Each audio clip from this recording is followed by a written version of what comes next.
Este es un mensaje del pastor John MacArthur, traducido y predicado en español para el mundo de habla hispana. Para cerrar este año largo de mensajes muy especiales, únicos, hay uno más que necesito descargar delante del Señor de mi corazón al de ustedes.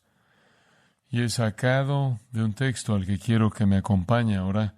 Es Mateo capítulo 5, versículos 43 al 48. Mateo 5, 43 al 48. Le voy a leer estas palabras y después presentar la dirección de este texto para nosotros y después vamos a entrar en él. Nuestro Señor habla y dice: oísteis que fue dicho, amarás a tu prójimo y aborrecerás a tu enemigo. Pero yo os digo, amad a vuestros enemigos, bendecid a los que os maldicen, haced bien a los que os aborrecen, y orad por los que os ultrajan y os persiguen, para que seáis hijos de vuestro Padre que está en los cielos, que hace salir su sol sobre malos y buenos, y que hace llover sobre justos e injustos.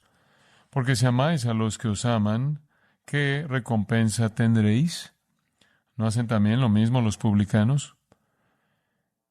Y si saludáis a vuestros hermanos solamente, ¿qué hacéis de más?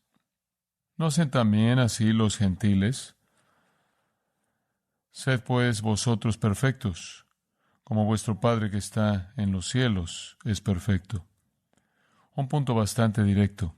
Si quieres ser como Dios, ame a sus enemigos. Supongo que a lo largo de mi vida y la de usted, no hemos tenido tantos enemigos agresivos como los tenemos en la actualidad, a todo nivel. El reino de las tinieblas se ha vuelto más hostil que nunca, hostil a la luz, hostil al Evangelio, hostil a Cristo, hostil a la iglesia, hostil a la verdad. Y esa hostilidad está siendo incrementada a un nivel que nunca hemos visto en nuestra sociedad, siendo mostrada quizás en su forma más dramática en Alberta, con el egresado de Master Seminary, James Coates. Se espera en la cárcel por otros 2 meses porque el juez no quiere concederle fianza, porque él saldría y predicaría el Evangelio, mientras que al mismo tiempo sueltan a un abusador de niños, haciendo que el departamento de policía envíe un boletín, sabían que volvería a hacerlo. Esto es como una ilustración del microcosmos del lugar donde está esta sociedad. Libera al abusador de niños y mantén al predicador en la cárcel. Apropiadamente resentimos la impiedad de eso. Apropiadamente resentimos la legalización del homicidio de infantes. Apropiadamente resentimos la perversión sexual en todas sus formas. Odiamos el hecho de que la función de los hombres, la función de las mujeres, el lugar de los hijos, la familia, están siendo destruidas sistemáticamente. Estamos profundamente entristecidos por la destrucción racial que está pasando, por la política de identidad de nuestro país. Estamos molestos por la desintegración del orden social, en donde ya no nos estamos sintiendo como una nación gobernada por la ley. Estamos preocupados por el socialismo que está incrementándose, el cual fortalece a la élite incluso más y quita la libertad. El socialismo y la libertad se excluyen mutuamente por definición. La combinación de toda esta impiedad dominante creciendo a un paso tan rápido y mientras que hemos podido comunicar la verdad en medio de esto, sentimos que estamos siendo cancelados lentamente de tal manera que no vamos a tener la oportunidad de decir lo que decimos, proclamar la verdad en las formas de medios que hemos tenido a nuestra disposición en el pasado. Es difícil que su corazón esté en el lugar correcto porque estas cosas son hostiles para nosotros y son vituperios que están primordialmente dirigidos a Dios. Y como el salmista dijo, los vituperios que te caen, me caen. Cuando Dios es deshonrado, siento el dolor. Lo que Dios odia, lo odio. Lo que hace enojar a Dios, me hace enojar. Pero esa no debe ser nuestra actitud aquí. Acabamos de verlo en este texto claro. Debemos ser como Dios al amar a nuestros enemigos. Hemos hablado tanto de la hostilidad que nos rodea, que está incrementando. Hemos hablado de persecución venidera. Hemos hablado de la criminalización de la justicia y la legalización de la injusticia. Hemos hablado de un mundo siendo volteado de cabeza. Necesitamos oír el mensaje de este texto. Ahora, esto es el Sermón del Monte, y hay 6 contrastes, comenzando en el versículo 21. Jesús le está hablando a los judíos, y Él está reconociendo que han sido enseñados ciertas cosas por parte de sus escribas y sus fariseos y rabinos, pero son inconsistentes con lo que Dios quiere que sepan, y entonces usted tiene 6 veces en este pequeño par, comenzando en el versículo 21, oísteis que fue dicho, versículo 22, pero yo os digo. Versículo 27, oísteis que fue dicho, pero yo os digo. Versículo 31, fue dicho, pero yo os digo. Versículo 33, habéis oído. Versículo 34, pero yo os digo. Versículo 38, oísteis que fue dicho, pero yo os digo. Y después, finalmente, en el versículo 43, oísteis que fue dicho, pero yo os digo. El Señor está haciendo un contraste fuerte entre lo que Él manda y lo que existe en la forma tradicional apóstata del judaísmo. Nuestro Señor está atacando el judaísmo corrupto. Se dará cuenta en su Biblia, con mucha probabilidad, que cada vez que Jesús dice oísteis, hay una afirmación que en algunas versiones está en mayúsculas, lo cual significa que es tomada del Antiguo Testamento. No era que ignoraban el Antiguo Testamento. Cada una de esas tiene una referencia a un texto del Antiguo Testamento. Habían construido su sistema sobre un texto del Antiguo Testamento. El problema de nuestro Señor con ellos era que era demasiado superficial. Todo estaba en el exterior. Cuando Dios mandó no matar, Él también encerró en ese mandato no odiar. Cuando Dios mandó no cometer adulterio, encerrado en ese mandato está ni siquiera ver una mujer para codiciarla, o ha cometido adulterio en su corazón. Cuando Dios dijo, no se divorcien, Él quiso decir, no se divorcien, por ninguna razón fuera de la inmoralidad. Habían inventado muchas justificaciones para el divorcio. Cuando Dios dijo, no hagan votos falsos, no mientan, Dios no quiso decir a menos de que juren por el cielo, y eso de alguna manera cubre su mentira. Cuando Dios dijo ojo por ojo, diente por diente, Él no estaba entregándole a usted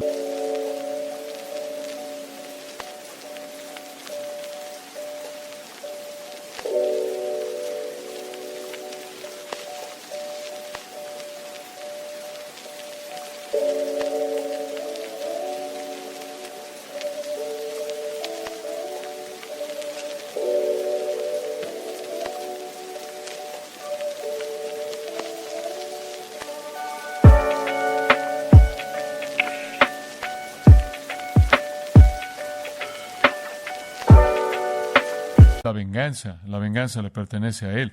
No era que no tenían versículos bíblicos que fueran con su sistema, los tenían, pero los representaban mal.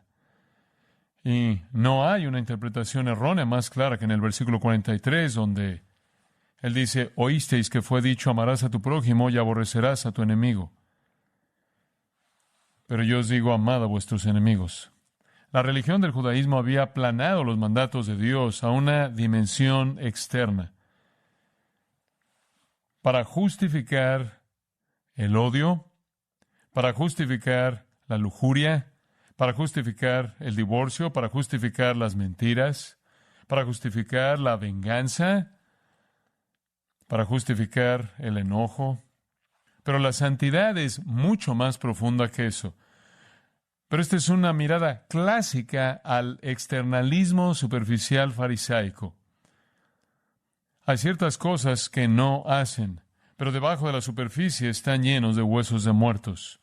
Están marcados por el enojo, la lujuria, el divorcio, las mentiras, la venganza y el odio. Y como consecuencia están viviendo en violación a los mandatos de Dios y la voluntad de Dios. Es el asunto del corazón lo que le preocupa al Señor. siempre el asunto del corazón. Y ese es el asunto al que se dirige en el texto frente a nosotros. Quiero que vea el asunto final entonces, versículos 43 en adelante que le leí. Este asunto de amar a su prójimo y también amar a su enemigo. Segundo gran mandamiento, amarás a tu prójimo como a ti mismo, ¿verdad? Y los judíos hacían estragos con eso al definir prójimo de manera tan estrecha que regresaba a las únicas personas que escogían amar. Esencialmente solo las personas en el grupo de ellos. Llegaron tan lejos como para decir que la población general estaba maldecida y habían legitimizado su menosprecio hacia la población general, sino el odio de ellos. Amaban a su prójimo muy bien. Si usted los dejaba definir a su prójimo. Entonces veamos eso. Comenzaremos con la tradición de los judíos. Después veremos la enseñanza del Antiguo Testamento y después la verdad de Cristo. Entonces veamos el versículo 43. Oísteis que fue dicho, amarás a tu prójimo y aborrecerás a tu enemigo. Esta es la forma rabínica, superficial, de teología de nivel bajo en el judaísmo defectuoso. Oísteis que fue dicho. La frase conocida que presenta la enseñanza de los rabinos. Han sido enseñados, amarás a tu prójimo. Y ese es un buen comienzo. Levítico 19, 17 y 18 manda que usted ame a su prójimo. Mateo 22, Jesús dijo, este es el segundo y gran mandamiento, amarás a tu prójimo. Por cierto, dejaron afuera como a ti mismo. Deliberadamente, porque eso es demasiado que pedir.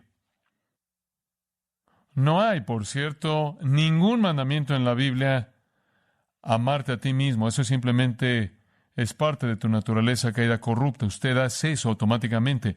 La Biblia no le manda a usted a amarse a sí mismo. La Biblia le manda a amar a su prójimo como usted mismo. ¿Y cómo se ama usted a sí mismo? Bueno, usted debería estar familiarizado con eso. Es lo que usted hace todo el tiempo. Nuestro amor por nosotros mismos no es fingido, es ferviente, habitual, permanente. Tiene que ver con todas nuestras necesidades, todos nuestros deseos, todos nuestros intereses, todos nuestros deseos, todas nuestras esperanzas, todas nuestras ambiciones. Nos motiva a hacer todo lo que sea posible por asegurar nuestra propia felicidad, bienestar, satisfacción, comodidad e intereses. Busca nuestro propio placer y satisfacción. No conoce el límite en el esfuerzo y asegura todo esto y protección de cualquier daño. Y por cierto, nuestro amor por nosotros mismos es muy perdonador. ¿Se ha dado cuenta? Es una persona única la que ama a su prójimo de esa manera. Entonces, inmediatamente enfrentamos la realidad de que no amamos al Señor Dios con todo nuestro corazón, alma, mente y fuerzas, el cual es el primer mandamiento, entonces quedamos cortos ahí. Y ciertamente no amamos a nuestro prójimo como a nosotros mismos, entonces nos quedamos cortos ahí. Y como consecuencia, todos estamos bajo castigo divino. Usted puede tomar la ley en sus partes diferentes, o puede reducirla a 10 mandamientos, o puede reducirla a 2 mandamientos, y sea como sea que la vea, nos quedamos cortos. Los judíos justificaron el hecho de que odiaban a sus enemigos al añadir, amarás a tu prójimo y aborrecerás a tu enemigo.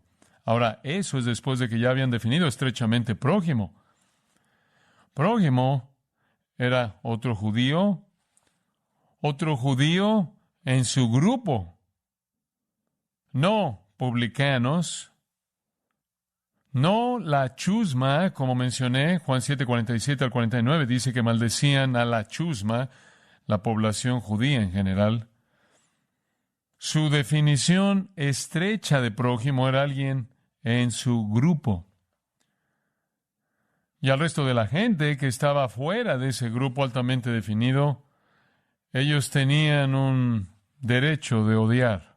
Ignoraron convenientemente, mientras que estaban viendo Levítico 19, 17, 18, que dice, amarás a tu prójimo como a ti mismo, convenientemente ignoraron el versículo 34, que dice, como un natural de vosotros tendréis al extranjero que mora entre vosotros, y lo amarás como a ti mismo. Eso es bastante selectivo. Tomaron los versículos 17 y 18, ignoraron el versículo 34 que dice, debes amar al extraño como a ti mismo. Ignoraron Éxodo 12:49, La misma ley será para el natural y para el extranjero que habitare entre vosotros. Usted no tiene el derecho de ser exigente al escoger, pero este odio de cualquier persona fuera del grupo se había desarrollado en algunas maneras muy sofisticadas. Había una de las sectas conocidas del judaísmo llamada los esenos. Era una especie de secta monástica, vivían junto al Mar Muerto. Allí es en donde se originaron los rollos del Mar Muerto. Y los esenos dicen cosas como esta, y esto es de su enseñanza. Ama a todos los que Dios ha escogido y odia a todos los que Él ha rechazado. Ama a todos los hijos de luz, cada uno conforme a su suerte en la comunidad de Dios, y odia a todos los hijos de las tinieblas. Los levitas maldicen a todos los hijos de Belial. ¿Y quiénes son los hijos de Belial? No esenos. Entonces, si no estás en nuestro grupo, estás maldecido. Y esto era visto como un nivel de justicia que probaba que realmente conocían la mente y el corazón de Dios, por lo menos para ellos. Entonces, en la tradición, en lo que habían desarrollado en el judaísmo, el mandamiento amar a tu prójimo se volvió una licencia para odiar. Una de las máximas de los fariseos, voy a citar, si un judío ve a un gentil caído en el mar, de ninguna manera lo levante de ahí, porque escrito está, no te levantarás contra la sangre de tu prójimo, pero este hombre no es tu prójimo. Fin de la cita. Si ves a un gentil ahogándose, deja que se ahogue. Tienes el derecho de ser indiferente. No es sorprendente entonces que los romanos acusaron a los judíos de odiar a la humanidad. Entonces eran muy selectivos al escoger textos del Antiguo Testamento para evitar lo que Dios de hecho dijo que era amar a todo mundo como te amas a ti mismo. ¿Qué es lo que el Antiguo Testamento en realidad enseña? Esa es la tradición de ellos, pero veamos el Antiguo Testamento. Los judíos entraron a Canaán, usted conoce la historia, claro, y se les mandó exterminar a los cananeos. Se les dijo, Deuteronomio 23, que los amonitas, los moabitas, los madianitas no debían ser tratados con amabilidad como un pueblo. ¿Entendió eso? No debían ser tratados con amabilidad como pueblo. De hecho, debían ser ejecutados. Y usted diría, leyendo los salmos imprecatorios, parece como si el odio de Dios hacia la gente es severo. ¿Por qué está mal para nosotros? Por ejemplo, en el Salmo 69, versículo 22. Esto es lo que el salmista ora. Sea su convite, hablando de sus enemigos, sea su convite delante de ellos por lazo, y lo que es para bien por tropiezo. Sean oscurecidos sus ojos para que no vean y haz temblar continuamente sus lomos. Derrama sobre ellos tu ira, y el furor de tu enojo los alcance. Sea su palacio asolado, en sus tiendas no haya morador, porque persiguieron al que tú heriste y cuentan el dolor de los que tú llagaste. Pon maldad sobre su maldad, y no entren en tu justicia. Sean raídos del libro de los vivientes, y no sean escritos entre los justos. Wow, bastante severo. ¿Qué es eso? Ese es un salmista afirmando el diseño divino de Dios de pelear contra las naciones que amenazaron a Israel. Las guerras de Israel fueron las únicas guerras santas en la historia. Las únicas guerras santas en la historia autorizadas por Dios como actos de juicio. Dios no retiene el juicio, Él ahogó al mundo entero. ¿No es cierto? En los días de Noé. El Antiguo Testamento está lleno de muchos juicios. Y las guerras de Israel no fueron actos de venganza personal por parte del pueblo judío. Fueron mandatos de Dios para que el juicio cayera sobre esas naciones que rodeaban a Israel, lo cual mostró ser una amenaza mortal. Dios es el único que puede mandar eso, porque la venganza le pertenece al Señor. Yo daré el pago. Solo por mandato divino puede un salmo imprecatorio ser orado sobre la cabeza de un enemigo de Israel. Por cierto, no existe una oración imprecatoria como tal en el Nuevo Testamento. Esto estaba ligado a la protección y preservación de Dios de su pueblo en el Antiguo Testamento para que fueran sustentados para la llegada del Mesías. En los salmos imprecatorios, los salmistas no hablan con odio personal, enemistad personal. Hablan como un representante de Dios, hablan como un representante del pueblo de Dios. Y él considera a los impíos idólatras como los enemigos de Dios, Salmo 69:9, como usted o yo. Entonces, ese es el único conjunto de guerras santas divinamente autorizadas en la historia. Los asuntos fueron judiciales por parte de Dios. Él estaba trayendo juicio justo y recto, en el momento en el que él consideró que necesitaba que fuera hecho. Nunca fue personal. Pero los fariseos y los escribas y los rabinos habían personalizado todo eso y usado escrituras como esa para justificar su odio personal. Tomaron esencialmente prerrogativas que le pertenecían únicamente a Dios y las operaron en sus relaciones personales. Incluso en el Nuevo Testamento, Jesús muestra una actitud diferente de la que Dios tomó al tratar con las naciones para proteger a Israel. Jesús vio a Jerusalén y ¿qué hizo? Lloró. Lloró. Jesús, el juez, a quien todo juicio es encomendado, lloró por los que rechazaron. Hay un tipo de odio perfecto.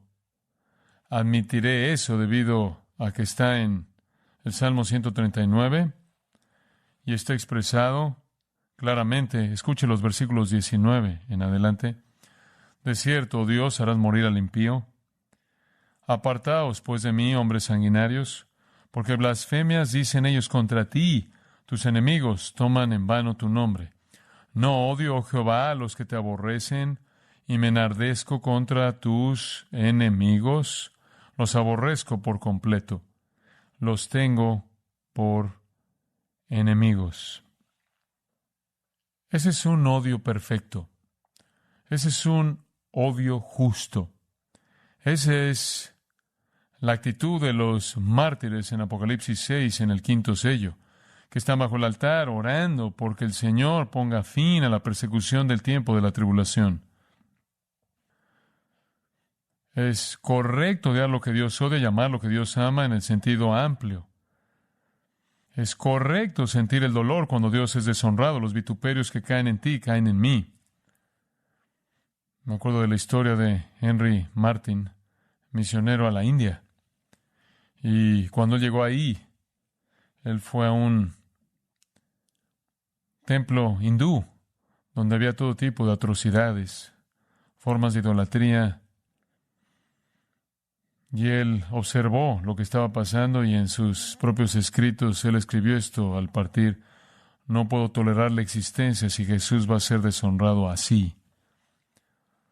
Siento ese dolor y usted también, ¿no es cierto? Usted siente ese dolor. Los vituperios que caen sobre su Señor caen sobre usted y usted siente el dolor. Y usted odia eso. Usted odia que Dios es deshonrado. Usted odia que Cristo es deshonrado. Usted odia que el nombre de Jesucristo es usado como una palabra profana. Usted odia cuando Jesús es menospreciado y blasfemado. Usted odia eso. Y usted tiene toda razón para odiar eso. Ese es un odio santo, esa es una indignación justa. Ese es el Espíritu de Dios en usted, mostrándole qué amar y qué odiar. Pero es claro que eso no le da a usted justificación para odiar a pecadores individuales. Escuche Éxodo 23, versículos 4 y 5. Si encontrares el buey de tu enemigo o su asno extraviado, no hay mucha oportunidad de eso ahora, pero entiende el punto. Vuelve a llevárselo. Si usted encuentra el asno de alguien o su buey extraviado, lléveselo de regreso. Si vieres el asno del que te aborrece caído debajo de su carga, ¿le dejarás sin ayuda? Antes bien, le ayudarás a levantarlo. Si usted encuentra el asno de alguien en el suelo porque la carga es demasiado grande, incluso si es su enemigo, usted alivia al asno de su carga. Usted expresa bondad no solo hacia su prójimo o su enemigo, sino hacia el animal de su enemigo. Creo que hay un par de ilustraciones realmente vívidas de esto. Usted recuerda la historia en 1 Samuel 24, cuando David fue a la cueva, misma cueva donde estaba Saúl, y Saúl estaba tratando de encontrar una manera de matar a David, y David se estaba escondiendo en la misma cueva en la que estaba Saúl, y Saúl estaba en la cueva, la Biblia dice, cubriéndose los pies, y David pudo haberlo matado. Él estaba en una posición comprometedora, pero David se acercó y cortó un pequeño pedazo de su ropa, y David se rehusó a quitarle la vida, y dice en 1 Samuel 24:10, porque David lo perdonó. Lo perdonó. Tuvo un sentido de compasión hacia su enemigo más severo y mortal, y no quiso quitarle la vida. Estuvo Simei en 2 de Samuel 16, que empezó a maldecir a David. La gente dijo, dile que pare, y David dijo, no, déjalo maldecir. Hay un propósito en esto. Eso es bondad hacia enemigos malos.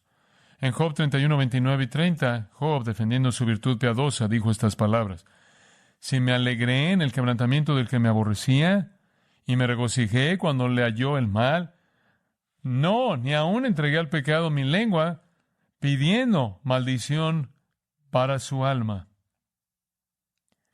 Hay algunos enemigos que están dañando con bastante seriedad a Job, ¿verdad? No pedí maldición para su alma. Proverbios 25, 21. Si el que te aborrece tuviere hambre, dale de comer pan, y si tuviere sed, dale de beber agua, y Jehová te lo pagará. Entonces, hay suficiente información en el Antiguo Testamento para separar actitud personal hacia enemigos de acciones judiciales por parte de Dios contra naciones que eran una amenaza para su propósito redentor. Entonces, eso es un poco acerca de la tradición y enseñanza del Antiguo Testamento.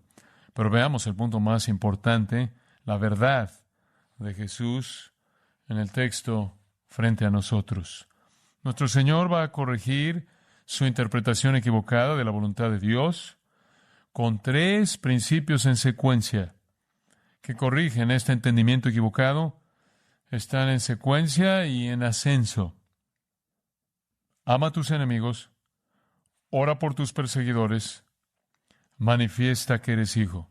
Entonces veamos el versículo 44. Ama a tus enemigos. Pero yo os digo, amad a vuestros enemigos. Nadie tiene un problema con amar a amigos. Eso es lo que define un amigo. Alguien a quien usted ama. Jesús va al verdadero asunto. Esto es de lo que la ley divina está hablando. Cuando dice amarás a tu prójimo como a ti mismo, es el segundo gran mandamiento. Debe incluir a su enemigo. Es cualquier persona en su vida, cualquier persona en su mundo, cualquier persona que entra en su espacio. La hermosa y conocida historia en Lucas 10 y versículo 25, un intérprete de la ley se levantó y dijo para probarle, Maestro, ¿haciendo qué cosa heredaré la vida eterna? Y le dijo, ¿qué está escrito en la ley? ¿Cómo lees? Aquel respondiendo dijo, amarás al Señor tu Dios con todo tu corazón y con toda tu alma y con todas tus fuerzas y con toda tu mente y a tu prójimo como a ti mismo. Y le dijo, bien has respondido, haz esto y vivirás. Lo cual, claro, es imposible y ese es el punto que le estaba enseñando. Pero él, queriendo justificarse a sí mismo, dijo a Jesús, ¿y quién es mi prójimo? Dame una definición de prójimo. Jesús respondió y contó la historia del buen samaritano, ¿no es cierto? Un hombre descendía de Jerusalén a Jericó y cayó en manos de ladrones, los cuales le despojaron e hiriéndole se fueron, dejándole medio muerto. Vino un sacerdote, pasó de largo, un levita vino, pasó del otro lado. Un samaritano, un rechazado de raza mixta, odiado por los judíos, viéndole, fue movido a misericordia. Vendó sus heridas, echándoles aceite y vino, y poniéndole en su cabalgadura, lo llevó al mesón y cuidó de él. Dio dinero al mesonero y le dijo, cuídamele y todo lo que gastes de más, yo te lo pagaré cuando regrese.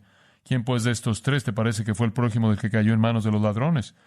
Él dijo, el que usó de misericordia con él. ¿Quién es su prójimo? Cualquiera que necesita su misericordia. No importa si Ese prójimo es uno que lo aborrece, como los judíos odiaban a los samaritanos. El rabino y el sacerdote no querían tocar al hombre, porque la teología de ellos decía, él es el problema en esto, porque es pecaminoso, y le dieron la vuelta por el otro lado del camino. El samaritano, despreciado y odiado y rechazado, tuvo compasión del hombre que socialmente era un enemigo. Amad a vuestros enemigos. Ectron su, ton ectron su, significa su enemigo personal. No está hablando de algunos colectivos. Es su enemigo personal. Agapate, de agapao, la forma más alta, más noble de amor. Y en el tiempo presente estén constantemente amando a sus enemigos. Este es el amor de la voluntad. Este no es el amor de la emoción. Este es el amor de la voluntad. No está relacionado a ninguna ganancia personal ni satisfacción personal. Es el amor de la benevolencia inconquistable. Es el amor de la buena disposición invencible. Simplemente un corazón amoroso que quiere liberar al enemigo de cualquier pensamiento de odio. Quiere rescatar al enemigo de pecado. Quiere ver su alma salvada. Es el amor más alto. Un escritor dice, no me puede caer bien una persona falsa, mentirosa, calumniadora, quien quizás me ha difamado una y otra vez. No me puede caer bien, pero puedo por la gracia de Jesucristo amarlo y ver lo que está mal con él, desear y trabajar para hacerle solo bien y sobre todo liberarlo de sus caminos malos. En Lucas 6 Jesús dijo, haced bien a los que os aborrecen. Entonces, amar a su prójimo significa buscar el bien más alto. Ese es el tipo de amor más noble. Y amar a sus enemigos significa lo mismo, buscar el bien más alto. Ahora, ¿cómo ocurre eso? Segundo punto, ore por sus perseguidores. Se manifiesta entonces en oración. Versículo 44, orad por los que os persiguen. Esos serán sus enemigos más severos. Usted tiene muchos enemigos que no lo persiguen a usted de manera personal, entonces simplemente tomemos la situación más extrema. Gente que lo persigue a usted. Esos son por los que usted ora.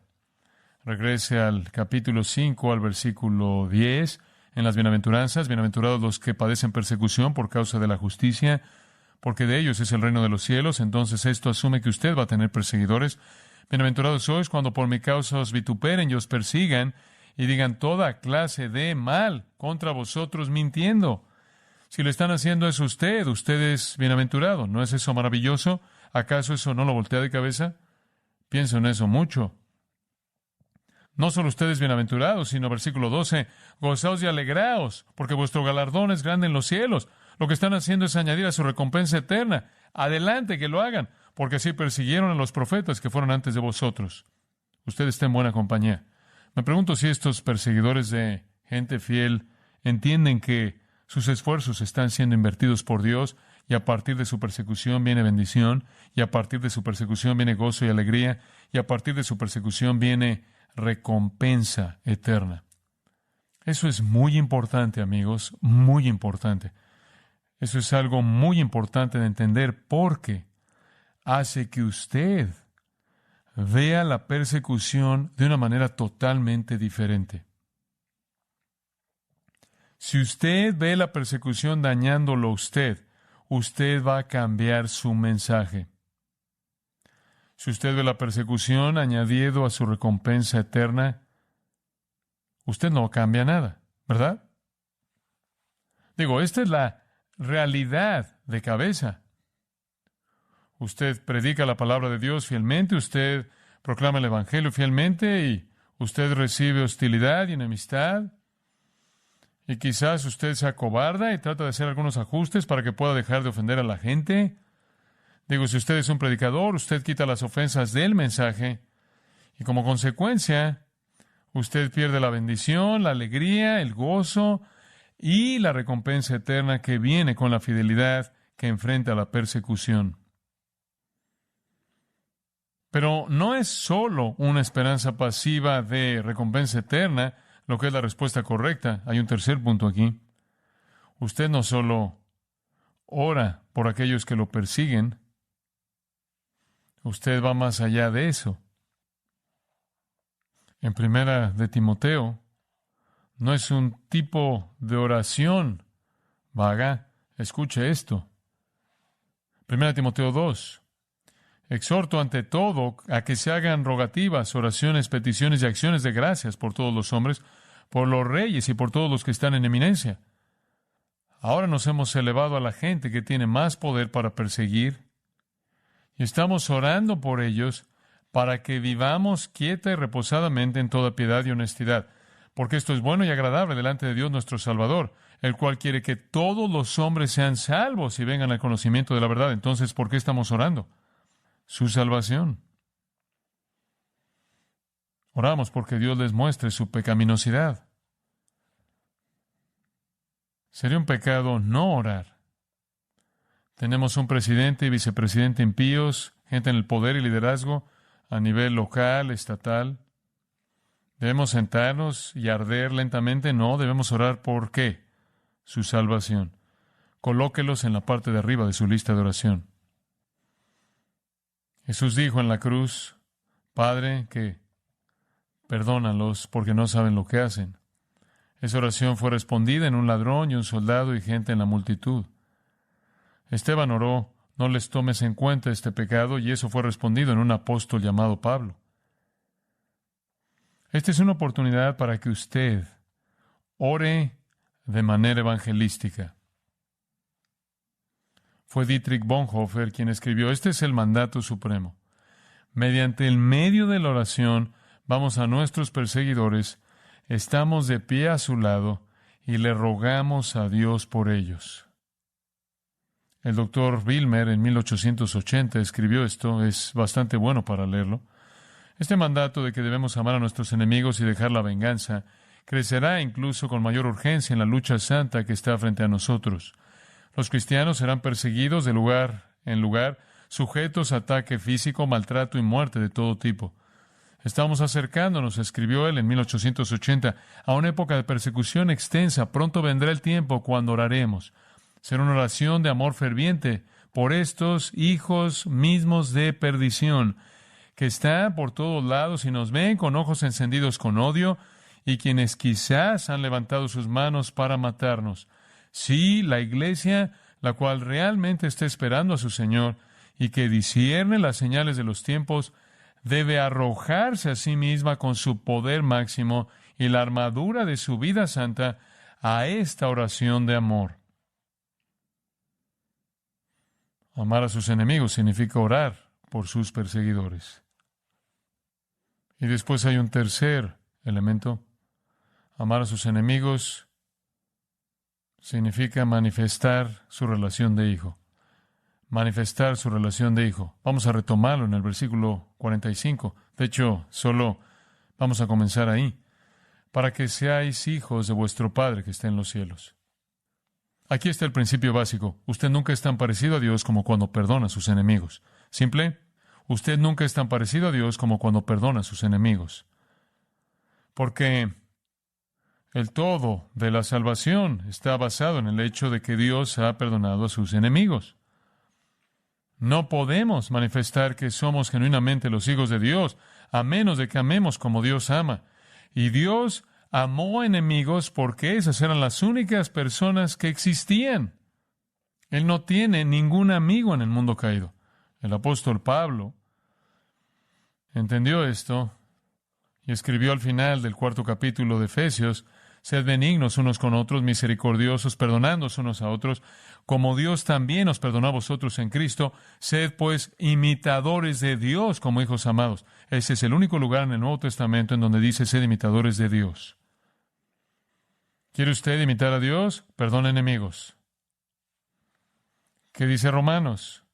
Siendo aún pecadores, siendo aún enemigos, Cristo murió por nosotros.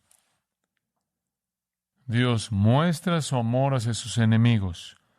Versículo 45, que hace salir su sol sobre malos y buenos, y que hace llover sobre justos e injustos. porque si amáis a los que os aman, ¿qué recompensa tendréis? ¿No hacen también lo mismo los publicanos? Y si saludáis a vuestros hermanos solamente, ¿qué hacéis de más? ¿No hacen también así los gentiles? Sed pues vosotros perfectos, como vuestro Padre que está en los cielos es perfecto, y eso significa que usted debe amar como Él ama. Es claro que Dios ama a gente buena y a gente mala, y lo muestra al mostrar favor y bondad temporales a ellos.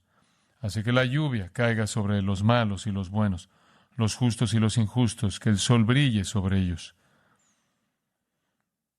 El Salmo 145 dice, los ojos de todos esperan en ti, y tú les das su comida a su tiempo.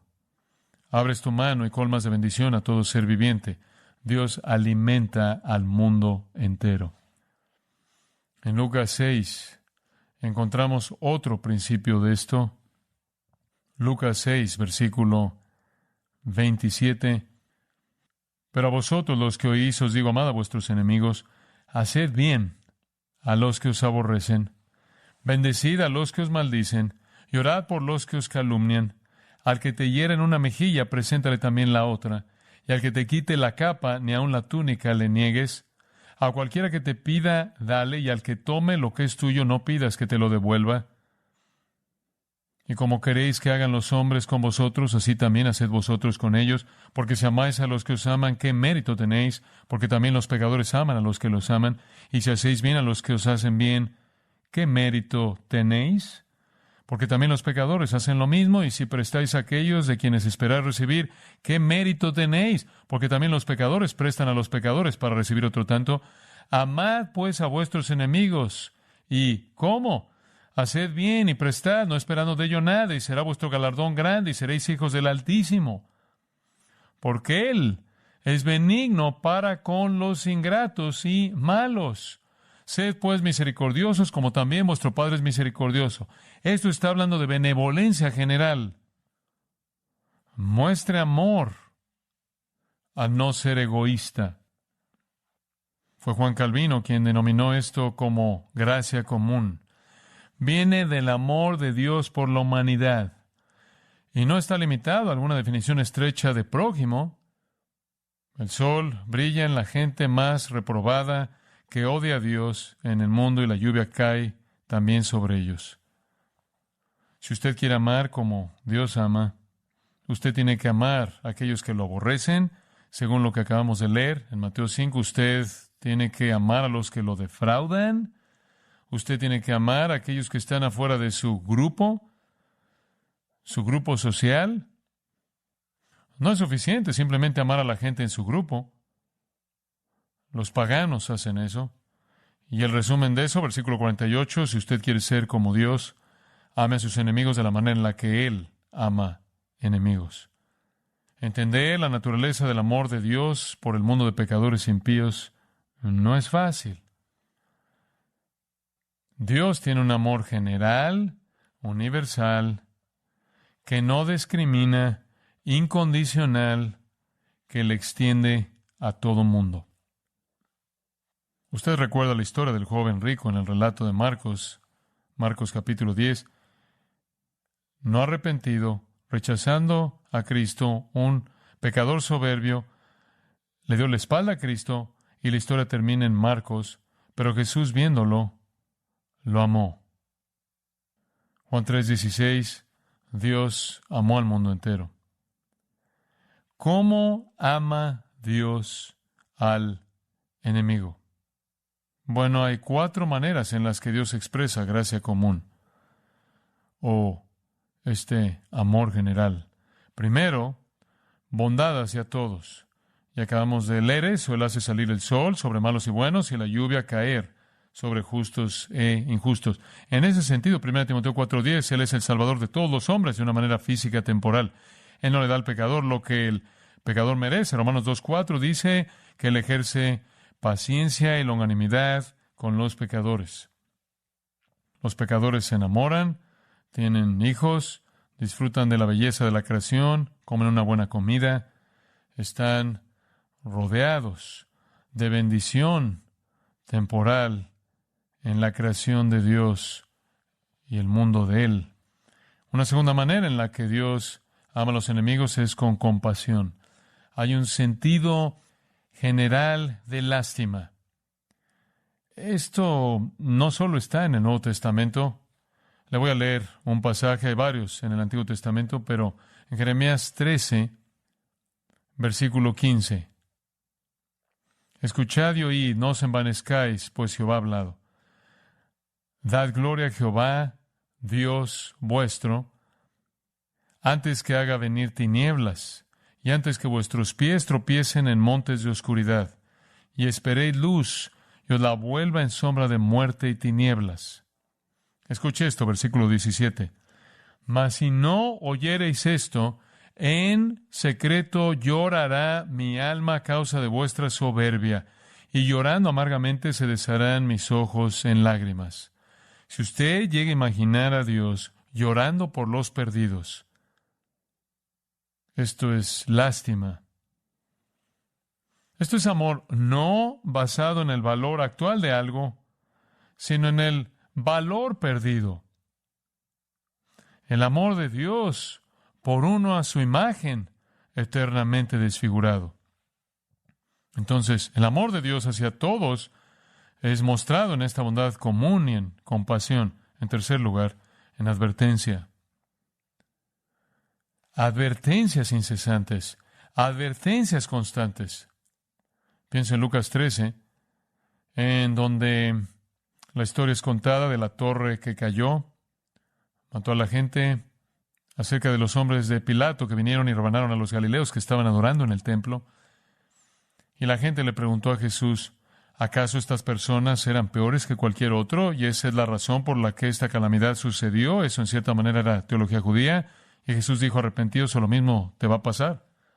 Las advertencias, advertencias constantes, las encontramos desde el comienzo de la Escritura hasta el final. Advertencias. El primer capítulo de Segunda de Tesalonicenses habla del Señor Jesús, versículo 7, siendo revelado desde el cielo con los ángeles de su poder en llama de fuego, para dar retribución a los que no conocieron a Dios, ni obedecen al Evangelio de nuestro Señor Jesucristo, los cuales sufrirán pena de eterna perdición, excluidos de la presencia del Señor y de la gloria de su poder. Esa es una advertencia.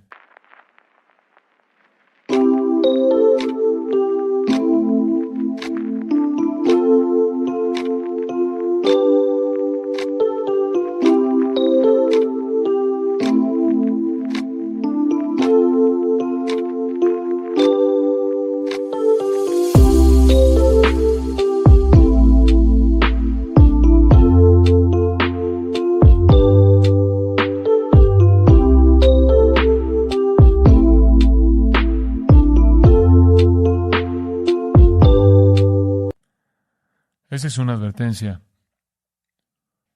El libro de Apocalipsis está lleno de advertencias. Entonces, ¿cómo es que Dios ama a todo mundo? En bondad general, en expresiones de tristeza, lástima y compasión, en las advertencias imparables de la Escritura y de una manera final en la oferta del Evangelio. El amor general de Dios hacia la humanidad es revelado en su oferta incesante de salvación. A lo largo de la historia, pecadores en todo tiempo, en todo lugar, y Él le dijo a la iglesia que fuera por todo el mundo y predicar el Evangelio a toda criatura. El camino de la salvación ha sido presentado. Juan 1:9 dice que Cristo es la luz que alumbra a todo hombre. Jesús dijo, venid a mí, todos los que estáis trabajados y cargados. Mateo 11:28, yo os daré descanso. Mateo 22 contó una parábola acerca de personas que no vendrían los judíos y le dijo a sus discípulos, vayan a las carreteras y los caminos y llámenlos para que vengan. La predicación del Evangelio, la invitación del Evangelio es una extensión del amor de Dios. A sus enemigos después Él ofrece bondad general, bañándolos toda su vida, lástima y tristeza real por su situación penosa, advertencia y amonestación acerca del juicio devastador y eterno, y la oferta de ruego del Evangelio. Entonces, si usted quiere amar a su prójimo como Dios ama, muestre amabilidad, muestre lástima y compasión, adviértales y déles el Evangelio. Y ese pensamiento final, así es como es ser perfecto, como vuestro Padre, que está en los cielos, es perfecto. Bueno, eso no es posible. Pero esa es la meta. Esa es la meta. Usted dice que es un hijo de Dios, usted dice que es un hijo de Dios, entonces no puede odiar a sus enemigos, tiene que amarlos. Esa es la evidencia de que usted es un hijo de Dios. Esa es la evidencia de que la vida de Dios está en usted. Así es como debemos amar en el mundo. Nada corto de esto va a satisfacer a su Señor. Entonces, conforme las cosas se ponen difíciles, cada vez más difíciles, recuerde esto. Cuando la persecución venga a su camino, usted es bienaventurado. Cuando lo acusan falsamente, usted está alegre, se regocija. ¿Por qué? Porque está incrementando su recompensa. ¿Dónde? En el cielo. Y eso, entonces, se vuelve incentivo para amar a sus enemigos. Inclinémonos en oración. Padre nuestro, venimos a ti al final de esta sección de la Escritura, sintiendo como si nos hemos sentado a los pies de Jesús y hemos sido enseñados. Y eso es exactamente lo que pasó. Somos tan privilegiados. Hay un sentido en el que amas a los tuyos de manera única. Tú nos amas, según Juan 13:1, hasta el final, al máximo, al límite, eternamente. Y ninguno tiene mayor amor que este, que ponga su vida por sus amigos. Te agradecemos porque pusiste tu vida por aquellos que amas de manera salvadora. Y después nos pediste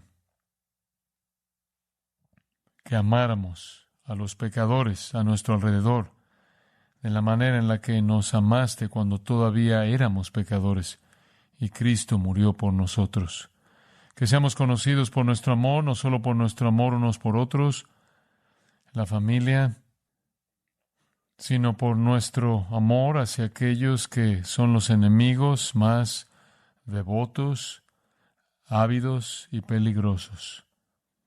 Que estén en la parte de arriba de la lista para que los amemos y oremos por ellos. Oramos por los líderes de este país, oramos por el presidente, vicepresidente, senadores, congresistas, gobernadores, políticos a todo nivel. Oramos por su salvación. Eso es por lo que oramos, porque eso es por lo que nos dijiste que oráramos. Oramos, Señor, porque los salves. Nos atrevemos, Señor, a pedir que el Espíritu de Dios entre y los convenza de pecado y de justicia y de juicio, para que caigan de rodillas en penitencia y abracen a Cristo.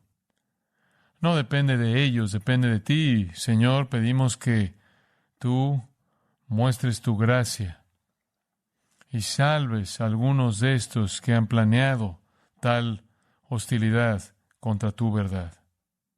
Salva a algunas personas en la cima de las corporaciones, incluyendo los grandes de la tecnología, algunos de aquellos que controlan los medios. Sálvalos, Señor, para tu gloria. Que el testimonio sea tan poderoso, la transformación de estas personas, que sea ineludible ver lo que el Evangelio puede hacer. Y habiendo dicho eso, entendemos que está presentado en la Escritura que no habrá muchos poderosos, no muchos nobles, porque tú has escogido a los bajos y a los nadies y las cosas bajas. Pero, Señor, sé glorificado en la salvación de pecadores, incluso en la salvación de líderes. Lo pedimos solo para tu honor y tu gloria. Y que seamos conocidos por nuestro amor y oraciones evangelísticas imparables por todos aquellos que son enemigos de tu verdad. Conviértelos en amigos por tu gracia y usa nuestras oraciones de esa manera.